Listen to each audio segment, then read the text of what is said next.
Eu coloquei outros autores aí, mas o Schopenhauer, ele tem um livro, né, aquele Como Vencer um Debate Mesmo Sem Ter Razão. Esse é um dos problemas que a gente tem hoje, né, a falácia do espantalho, todos aqueles 35 argumentos lá que o Schopenhauer fala, e muita gente está se baseando nele, né? Bem, quando a gente fala em desenvolvimento, tem três coisas importantes: a dificuldade da tarefa, a aptidão do corpo, quão apto o corpo está, e se o ambiente é propício para fazer aquilo. Então, um bebê que está numa sala como essa, vazia, sem nada, engatinhando, ele não sabe andar. Ele vai engatinhar, chegar na parede e ficar em pezinho.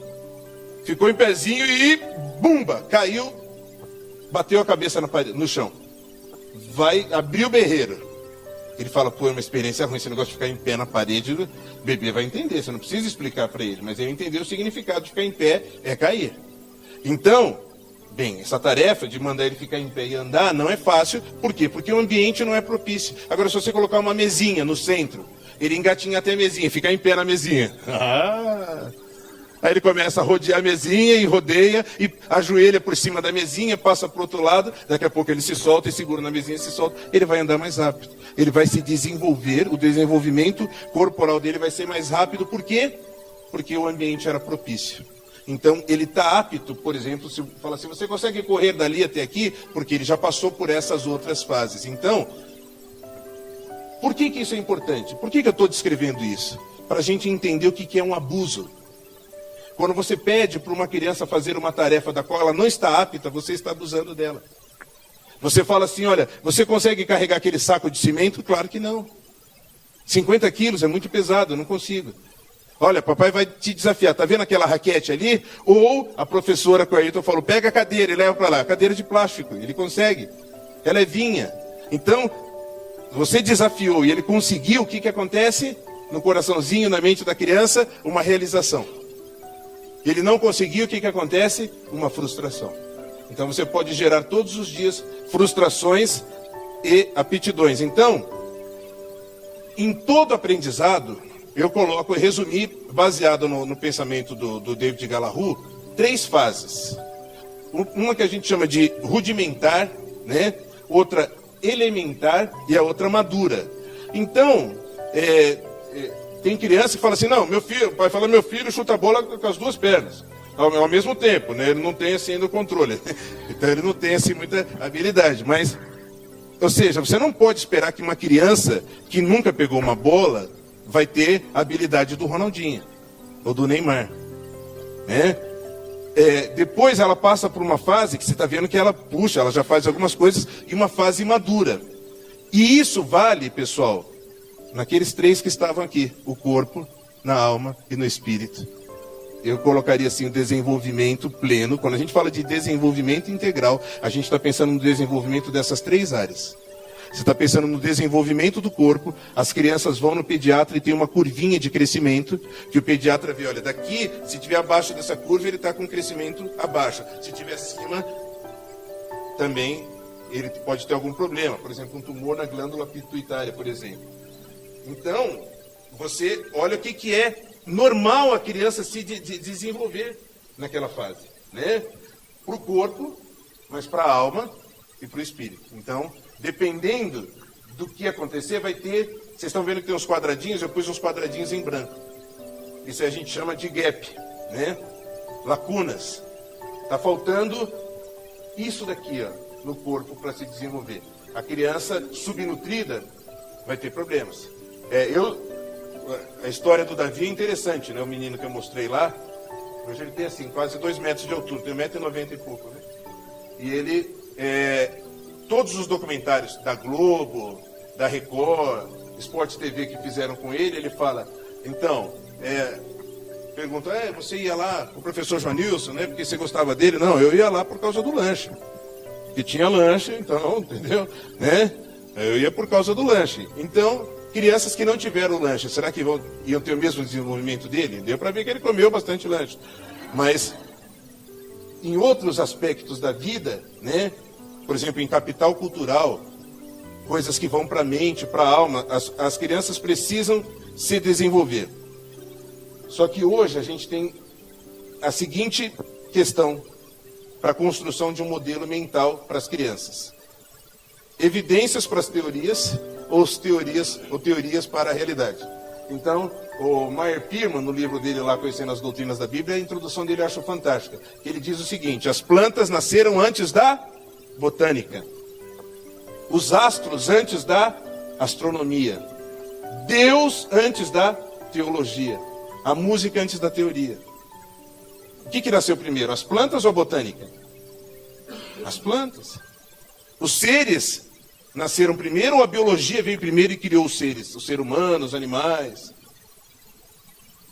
Essa ordem, ou seja, eu parto da evidência, existem animais, por exemplo, e eu vou criar uma ciência para estudar esses animais. Isso é uma ciência que parte da evidência para a teoria. O problema, no meu ponto de vista, no meu humilde ponto de vista, é que nós temos hoje criado teorias tentando forjar a evidência. Então, o comunismo de Marx é um exemplo disso. É uma teoria, escreveu Capital, fascinou meio mundo de intelectuais e nós vamos botar isso em prática. Revolução Russa de 17, você vê o que aconteceu na China, Revolução Cubana e tudo mais, aí você vê e fala, vamos ver o resultado agora. A teoria aqui se aplica, né? Isso é uma coisa bacana. Eu nunca fui na Rússia, mas na Bulgária eu já estive. Conversei muito com os búlgaros sobre esse período de repressão e você fica chocado com o que aconteceu no país. Aí você pega, por exemplo, o Eduardo Jorge, que é vice-candidato da Marina, falando assim, olha, nós não lutávamos por democracia, ele era guerrilheiro, era médico e guerrilheiro. Nós não lutávamos por democracia, eu preciso dizer, vocês podem ver esse vídeo na fala dele. Que era uma dissidência revolucionária, como diz o seu próprio nome, né, do Partido Comunista Brasileiro. Eu continuo sendo um socialista, portanto de esquerda, né?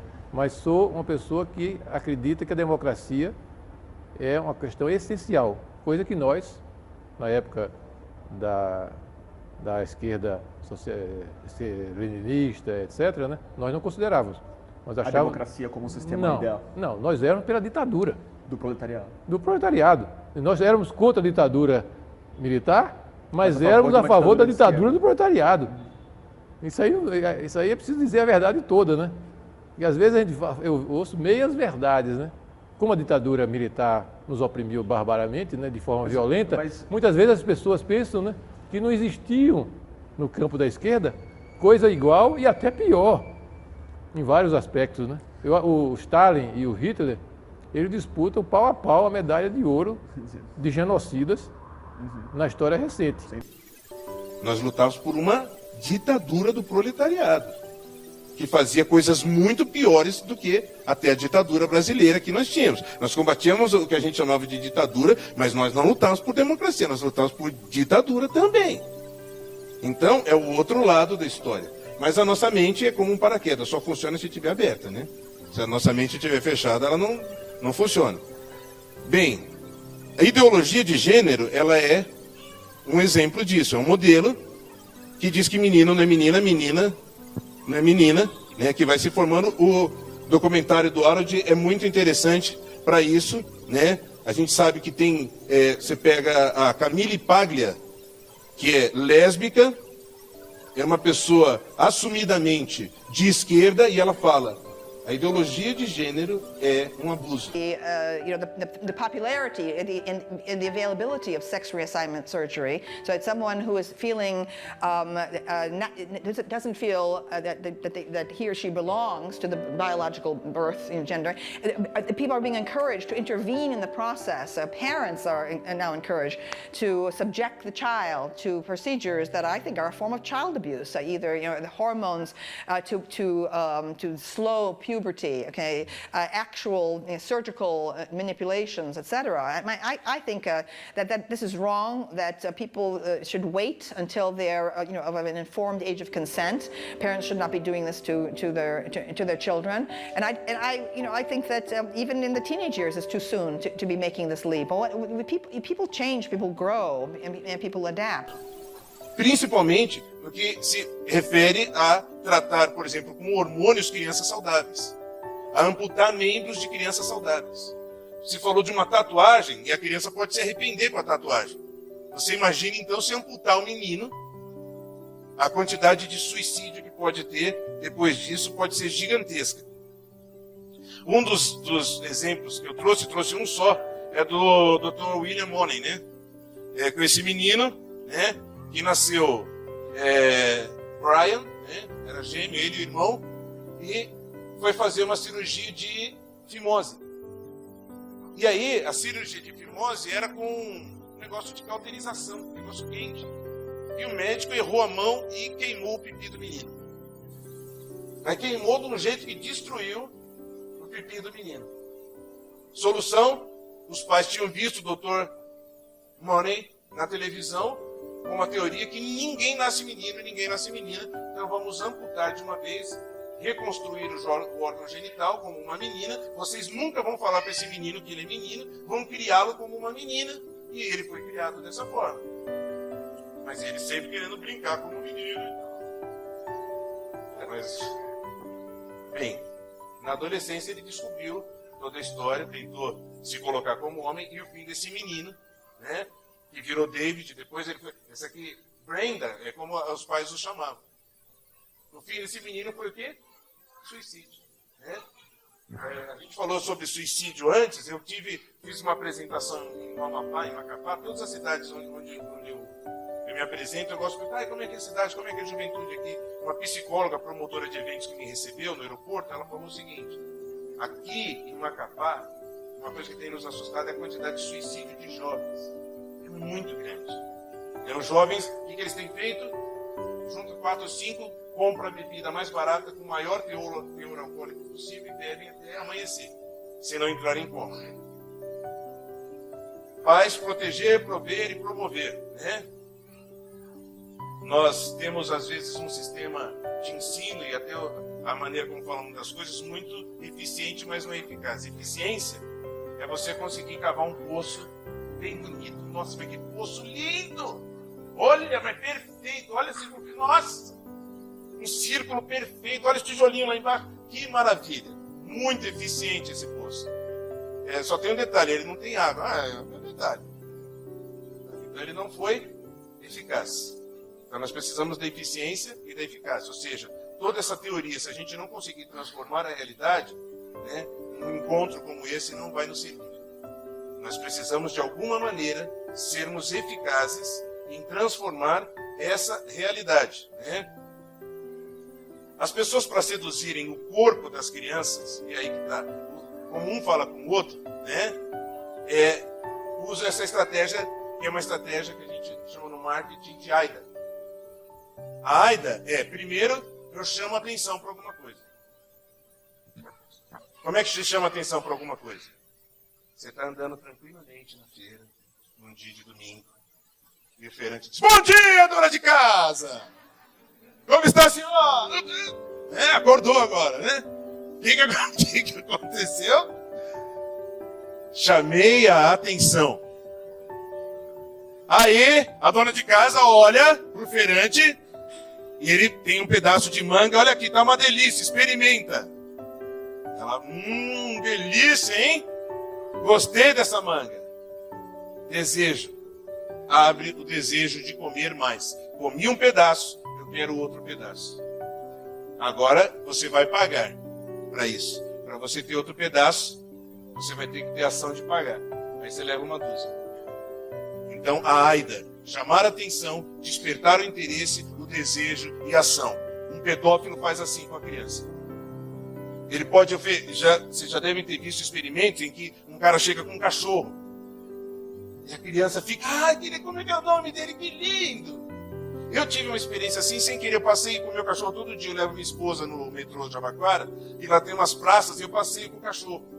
Na quarta-feira tem uma feirinha minúscula, e eu vira e mexe, eu paro lá para comer um pastel. E um dia eu parei, tinha mais ou menos, acho que umas 30 crianças de uma escola lá, as crianças entre 4 e 5 anos de idade. Eu sentei com o Jack, é um border collie australiano vermelho, ele tem um peitinho branco, ele é amarelo em cima, é de derreter o coração de qualquer um, né? As crianças, quando descobriram que ele dava pata, né, uma patinha, mas rodearam tal, e eu lembrei dessa experiência. Um pedófilo, ele pode chamar a atenção da criança, por exemplo, com um brinquedo. Antigamente falava de doce, né? Os pais falavam, nossa, eu não aceito doce de estranho, né? doce, qualquer coisa, interesse, desejo e ação. Hello, Hi, nice to meet my name's Joe. I'm filming a social experiment. Now, how many times a day do you tell your kid not to talk to strangers? you. I tell my kid every day. All right. So if I go over to your kid right now, will he or she talk to me or run away? I'm pretty sure she's not going to talk to you, but try. All right. Which one's your kid? I'm going to put it to the test. I'm going to go over there with the puppy.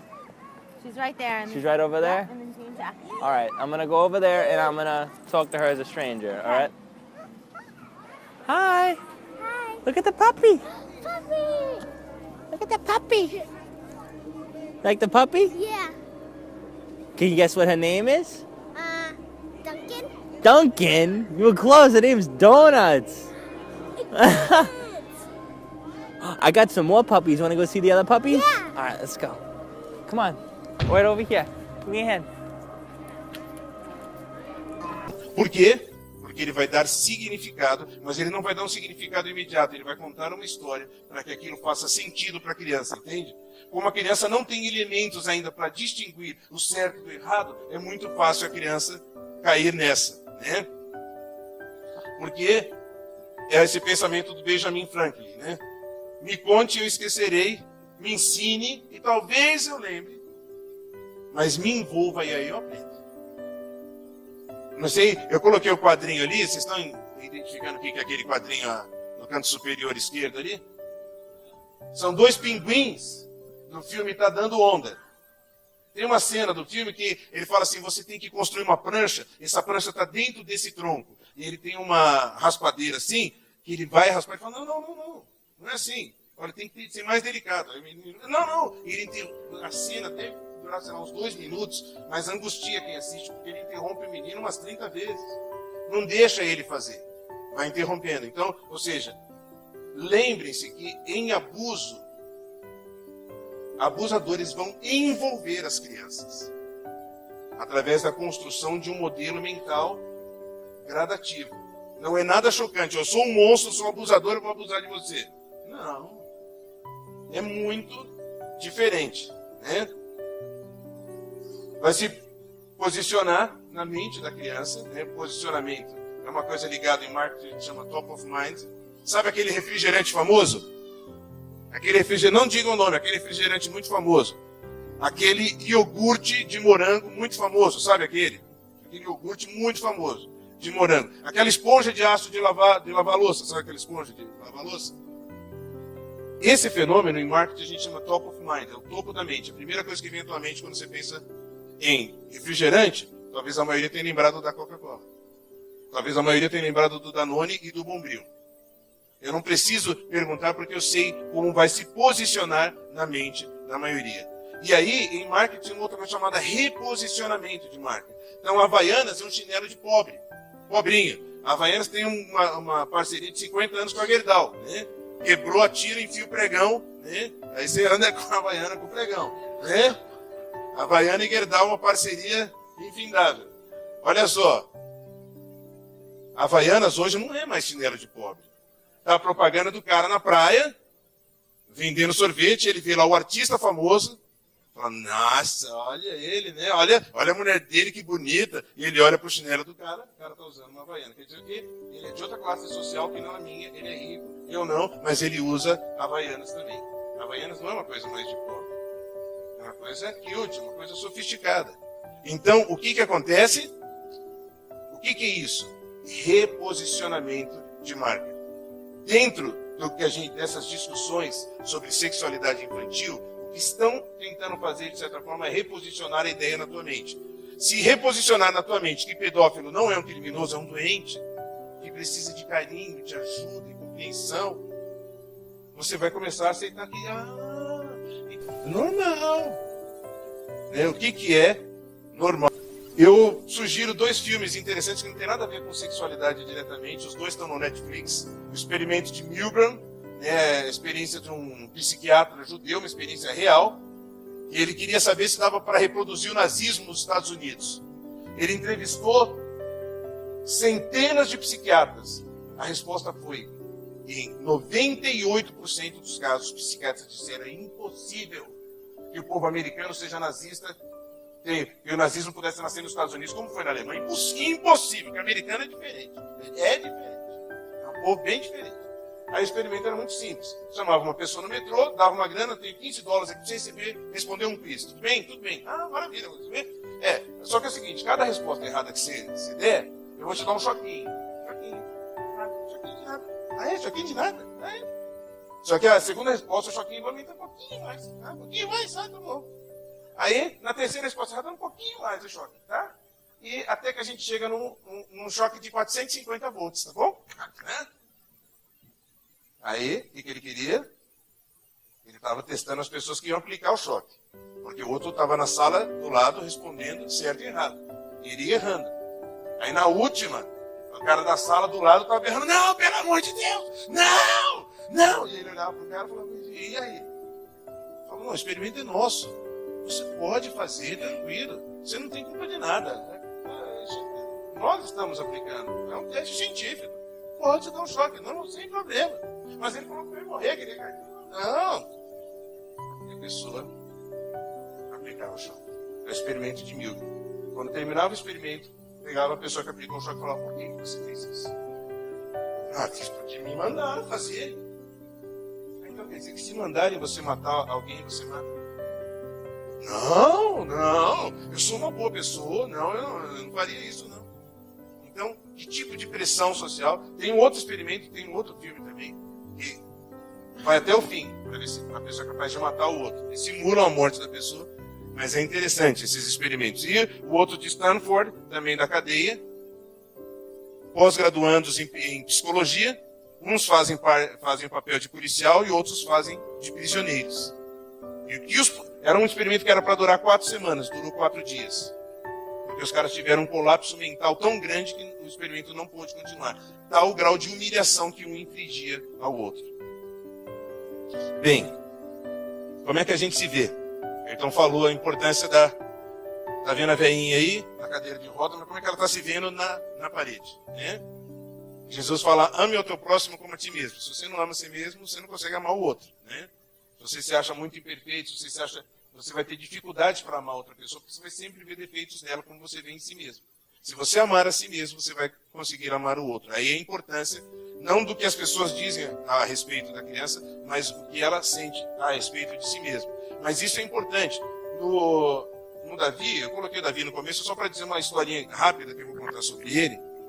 Que foram muitas matérias que fizeram com esse menino, Davi, e ele faz sempre questão de me colocar no meio do negócio. Eu falei: Davi, não precisa falar, não, professor, eu faço questão de falar de você na minha vida. Ah, tá bom. Uma repórter da Record falou para mim assim: olha, professor, e a história do menino invisível?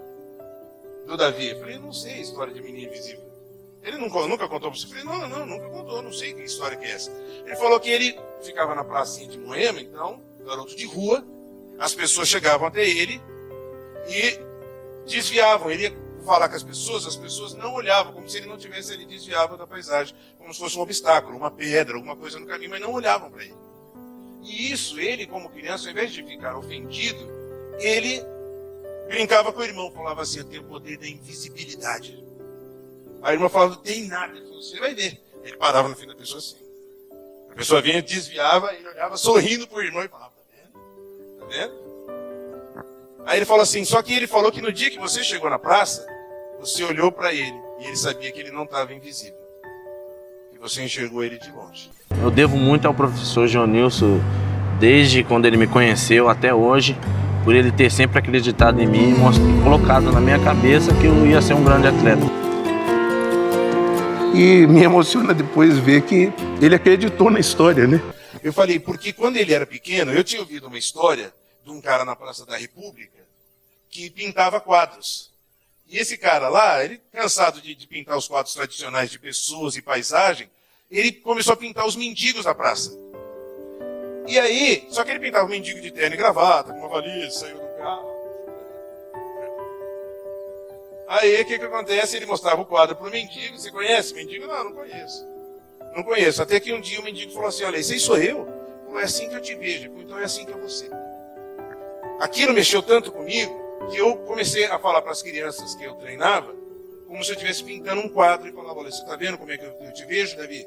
Sabe como é que eu te vejo? Como, professor? Você vai ser um campeão. Você vai ser campeão. Você está falando isso para me alegar, professor? Não, eu não estou falando para te alegar, eu estou falando porque eu acredito mesmo, Davi. Você vai ser um campeão, garoto, viu? Eu falava pela fé, né? Pela fé. O garoto pobre ali não sabia se ele ia continuar. Se vocês virem o documentário da Globosat, é interessante, porque ele lembrou que muitas vezes ele foi embora, deixou de treinar e eu ia atrás dele. E esse menino, como é que ele era? Ele era um menino levado, era um menino que obedecia, ele deu trabalho? Ele era um menino super focado, nunca deu trabalho para mim como técnico, nunca me deu trabalho. Durante muitos anos ele tinha uma assiduidade intermitente, ele vinha e parava, vinha e parava. E eu acho que uma coisa assim que não sei explicar, mas que movia o meu coração era ir atrás dele. Tinha várias vezes na minha vida, por conta de ter problema financeiro mesmo, eu deixava de treinar para ficar tomando conta de carro mesmo.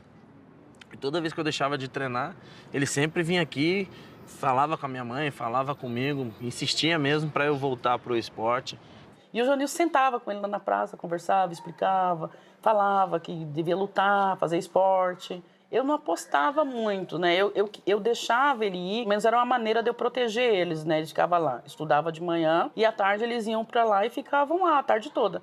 Aí depois ele voltava com aquela mochila cheia de lanche, então ali pelo menos eu sabia que eles estavam se alimentando.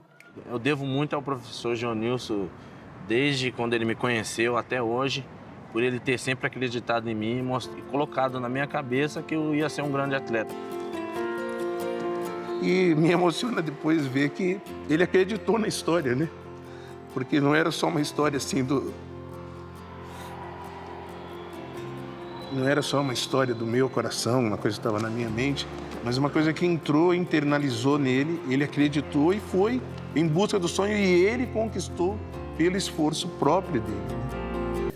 Procurava a mãe dele trabalhava na livraria Peruíbe, na pracinha de Moema, eu ia lá e falava, olha, cadê o seu filho? Ele sumiu. Ele nossa, ele tem futuro e tal. Bem, é isso. Ir atrás, né? Prevalência do modelo. Essa experiência é muito importante para falar. É a experiência do Walter Mischel, da Universidade de Stanford. Vocês já devem ter ouvido falar, não coma o marshmallow. Pega o marshmallow, põe numa mesa para uma criança e fala assim, olha o seguinte, se você não comer esse marshmallow, em 15 minutos, lembra do início da noção de tempo, em 15 minutos, além de comer esse marshmallow, você vai poder comer mais um. Então as crianças ficavam ali, tem criança que cheirava, lambia o marshmallow, né, para não comer, mas o resultado da pesquisa já foi replicado em vários lugares do mundo. Qual é o resultado? 2 de cada 3 crianças comem o marshmallow. 1 de cada 3 come imediatamente quando o adulto sai. A segunda espera um tempo e tenta resistir, e depois come. E a terceira é a que resistiu e vai ganhar o último marshmallow. Esse experimento, ele por si só seria interessantezinho, mas eles foram investigar essas crianças 20 anos depois, quando já estavam adultos. E o que eles descobriram? Um princípio chamado postergação da recompensa. As crianças que não comiam marshmallow se davam melhor nos estudos, se davam melhor nos relacionamentos interpessoais, as que já tinham começado a trabalhar. Em outras palavras, se davam melhor na vida por serem mais disciplinadas. Eu não vou para a balada agora, não vou curtir porque eu vou ficar estudando. Ah, mas você não tem recompensa em estudar agora. A recompensa não é agora, eu vou passar de ano depois. Eu vou para Disney, sei lá, né? Vou ganhar algum prêmio se eu permanecer estudando. É a postergação da recompensa. De certa forma, o cristianismo é isso, né? Você serve a Deus, você anda em linha, qual que é a sua recompensa? Você vai viver a eternidade com Jesus, né? A recompensa de o irmão do Jacó, Esaú, me dá o prato de lentilha agora, não quero a recompensa depois, eu quero comer agora. Eu quero saciar isso agora. Por quê? Porque quem está mandando dos 3 aqui? O corpo. Eu quero essa recompensa. Isso aqui vai me dar prazer. Só que comer um pedacinho de chocolate, você quer outros mais, né? Só que é interessante. Eu fui pesquisar essa experiência do Michel. Ele, mais de quase 20 anos antes, ele tinha feito uma outra experiência na Índia, também com crianças pobres. E ele descobriu, só que a experiência era o seguinte, ao invés de ser um marshmallow, isso aí foi feito dentro da Universidade de Stanford. Ao invés de ser um marshmallow, ele ia com a criança pobre até uma lojinha de doce, falava, olha, você pode escolher o doce que você quiser. Se o doce que você escolher, agora, ou você come o doce agora, eu te pago ele agora e você come, ou daqui a uma semana eu te compro 10 vezes o valor do doce que você quer. Você poderia comer 10 doces desse ao invés de um só.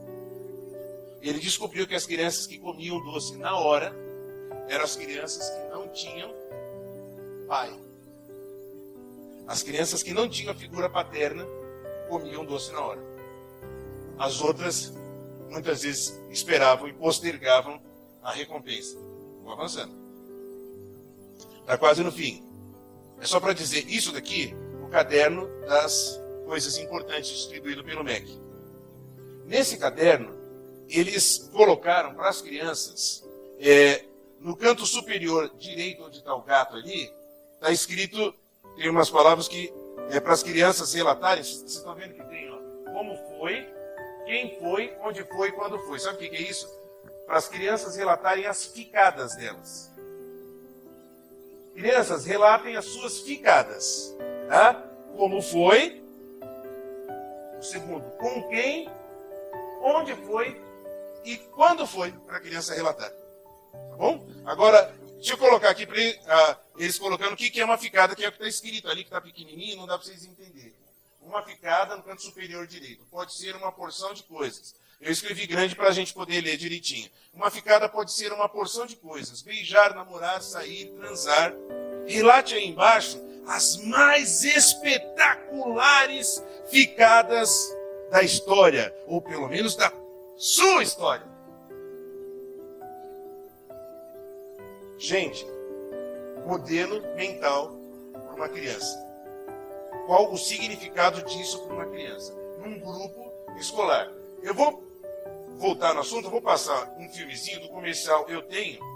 Eu tenho, você não tem. Eu tenho, você não tem. Eu tenho, você não tem. Eu tenho, você não tem.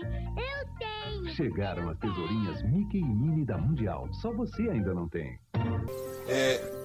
O termo de propaganda para a criança mudou muito. Tem uma associação, Alana, mundial, que defende o banimento de propaganda para crianças. Não é ético você falar com a criança. Isso é um tipo de abuso. Você fala, mas que bonitinho comercial. Bonitinho se você consegue comprar essa tesourinha para o teu filho. Se você não consegue comprar essa tesourinha para o teu filho, ele vai chegar na escola, vai ver que todo mundo tem e ele não tem. Por quê? O significado de ter uma experiência para a criança é muito forte. Eu já fui para a Disney, você já foi? Não, nunca fui. Eu já fui no centro, você já foi? Não, nunca fui.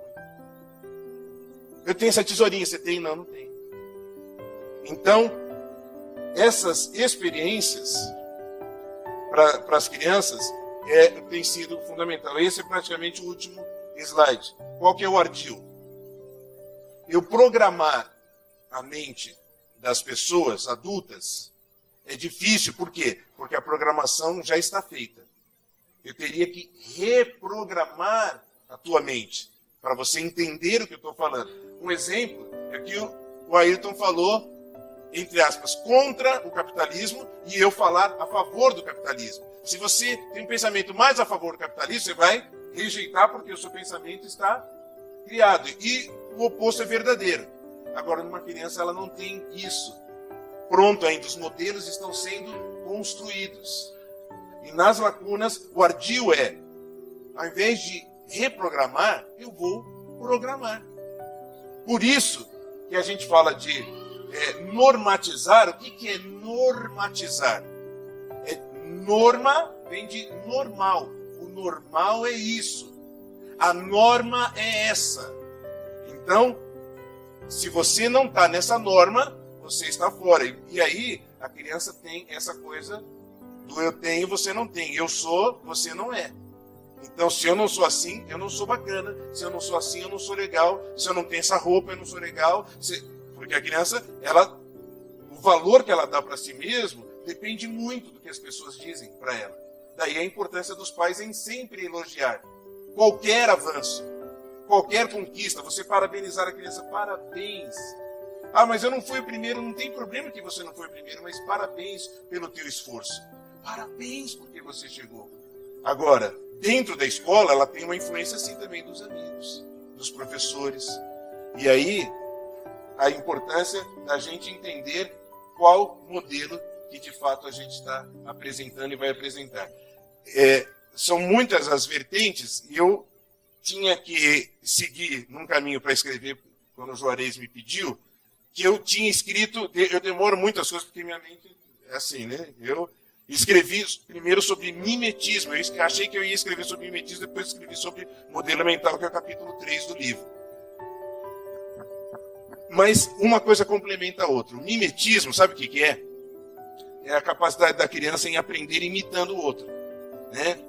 Muita gente fala assim, nossa, o Jô Soares é muito inteligente, você sabe que ele fala alemão, ele fala francês, ele fala inglês, ele fala acho que uns 4, 5 idiomas. Eu falo, nossa, se você vai para a Holanda, para a Noruega, as crianças lá também, todas. E você sabe por que o Jô Soares fala? Porque ele, quando criança, o pai dele era diplomata e ele viveu lá.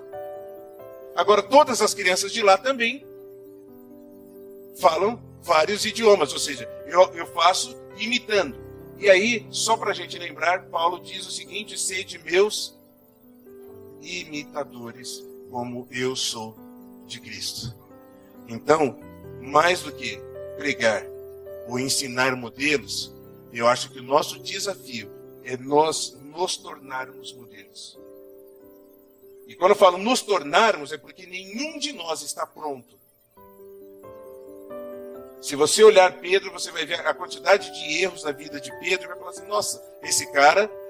Eu estava conversando outro dia com uma pessoa, se eu fosse Jesus para escolher alguém para colocar como pedra da igreja, eu escolhi o apóstolo do amor, João. Nunca que eu ia colocar Pedro. Ele não sabe o que está fazendo. Esse cara é um grosso. Não se põe gente grossa à frente. Não vou colocar, não. Tem que colocar o João, apóstolo do amor. É ele. Mas não, Deus, graças a Deus que ele não pensa como nós. Né? Os pensamentos estão muito acima dos nossos. Né? Então, sede meus imitadores, como eu sou de Cristo. E aí você poder falar para o teu filho, imita a mim, filho. Você vê como... eu até comentei outro dia, os meus filhos, ele aprendeu a abrir, ele abre a porta do carro para qualquer mulher. Né? Pode ser a vovó, pode ser qualquer pessoa, ele abre. Né? Porque aprendeu, é um modelo. Isso não quer dizer perfeição, não. Quer dizer só, pelo menos um aspecto, aprender alguma coisa. Né? Pela imitação. Nós precisamos ter esses modelos na igreja, na família e na escola. Isso é importante para as crianças terem referência e construírem um modelo completo. Corpo, alma e espírito, que seja realmente adequado ao desenvolvimento pleno dela em todas essas áreas. Quando a gente fala de desenvolvimento integral, estou pensando que vai desenvolver o corpo, que vai desenvolver a alma e o espírito. A última experiência sensorial que eu ia fazer, não fiz. Falei que ia fazer, não fiz. Aqui, junto comigo, olha só. Você vai fazer em 2. Esse movimento da mão, vocês vão em relação ao dedo. Como tem que ser em 2, um vai fazer e o outro vai só olhar. Tá? Vai virar a mão assim ao contrário. Aí você aponta para a pessoa o dedo que é para ela mexer. Não pode encostar, só aponta. Aponta o dedo. Aponta o dedo. Vocês vão fazer novamente, só que agora, ao invés de apontar, vocês vão encostar no dedo da pessoa. Para ela mexer o dedo que você quer que ela mexa, você encosta no dedo dela. Pessoal, é só para dizer o seguinte, é como o corpo aprende. Quando você está, a gente vai ensinar o corpo, você aponta e fala, olha, mexe isso aqui. O corpo te desacata. Ele te desobedece, vai o dedo errado, vai o dedo errado, vai o dedo errado. Por quê? Porque esse modelo não está construído na sua mente. Você não sabe o que é. Você nunca, ou pelo menos eu imagino que a maioria, nunca realizou um movimento assim. Você vai dizer para o seu dedo, vai para cá ou vai para lá, ele vai te desobedecer. Mesmo sendo o teu corpo, mesmo sendo você a mente que manda nele, ele vai te desobedecer. Então, veja só, a questão não é só a inteligência, ou você falar palavras para a mente da criança. A interação corporal muda tudo. Se eu der um doce, eu experimentei, é percepção tátil. Isso vai gerar em mim um comando que muito... Porque senão, as pessoas que, por exemplo, fumam, está escrito lá, fumar provoca câncer. Fumar provoca infarto. A pessoa sabe. Não é uma questão de inteligência para a pessoa parar de fumar. A pessoa tem que saber que mata o cigarro. Não, ela sabe. O problema não é de inteligência. O problema é que a vontade do corpo manda na inteligência. Se submeta à minha inteligência, que aqui quem manda é a vontade. A minha inteligência fica aí quietinha, que quem está mandando aqui é o corpo. Eu tenho vontade de fumar, vou fumar. Então, por quê? Pela experiência. Se você aponta, o dedo não mexe. Mas se você toca, você sentiu, o dedo obedece. E assim vai ser com os abusadores de criança. Se ele tiver uma interação física com uma criança, a criança passa a obedecê-lo. É essa a mensagem que eu quero que vocês levem e entendam a gravidade disso. Esse tipo de interação física com a criança não pode acontecer. Embora, você vê, somos professores de educação física. No judô, quando a gente ia lutar, o japonês, isso não tem a ver com religião, tem a ver com a cultura japonesa. Quando vai lutar, vem, por favor, Afonso. Vou lutar com o Afonso agora, hein? Ó. Aqui, ó, de frente para mim, juntos os calcanhares. Isso. Esse gesto, sabe o que significa? Pro japonês, o seu corpo é sagrado. Eu não encosto a mão em você se você não autorizar que eu encoste. Quando ele faz isso, ele está autorizando. Olha, agora você pode encostar em mim. Só que eu vou derrubar ele vai tentar me derrubar, nós vamos lutar. E isso é um aprimoramento para o corpo. E é respeitoso. Porque eu não me aprimoro se ele não me auxiliar. Então, quando eu termino, eu não me vanglorio de ter vencido ou ter sido vencido. Eu, com humildade, eu agradeço novamente. Inclino a minha cabeça e mostrando humildade. Pessoal, é essa a ideia. Agradeço ao Juarez, ao Pedro, pela oportunidade de estar dividindo mais uma vez um pouquinho com vocês. Obrigado.